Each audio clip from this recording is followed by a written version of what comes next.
Top level, like C1, this means speaking quite effortlessly for extended periods, structuring complex thoughts really clearly. Whereas maybe at B1, you might still hesitate a bit, pause to find words, and the connections might be simpler, but people should still understand your main message. Okay.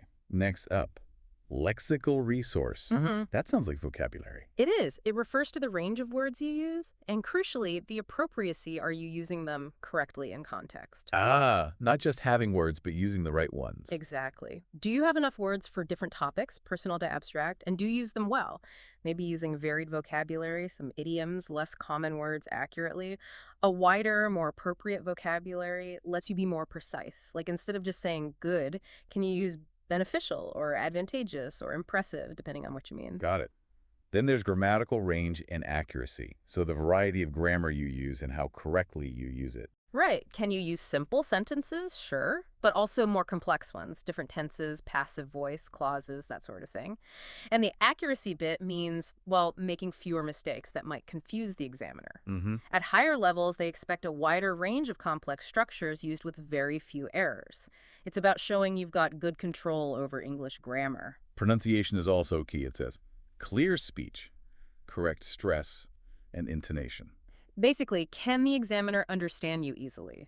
That involves saying sounds clearly, stressing the right syllables and words, and using the rise and fall of your voice intonation effectively. To show meaning and engagement. Yeah, like your pitch going up for a question, or Mhm. using tone to show enthusiasm or doubt. You don't need a native accent, not at all, but your pronunciation has to be clear enough for good communication, especially over video. And the last one, interactive ability. How well you engage with the examiner, like a conversation partner. This is really important for a live interview format. It means responding naturally, not just giving mini speeches you prepared. It involves listening, maybe asking for clarification if you need it, building on what they say, sometimes taking the initiative, just keeping the conversation flowing.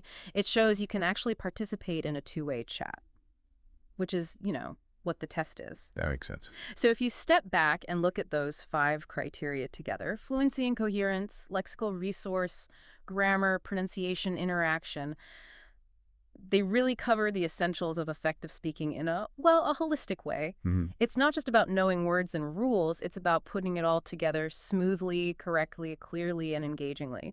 They're checking if you can use English for real communication. Okay, so based on how you perform against those criteria across the 4 parts, you get a score. Yeah.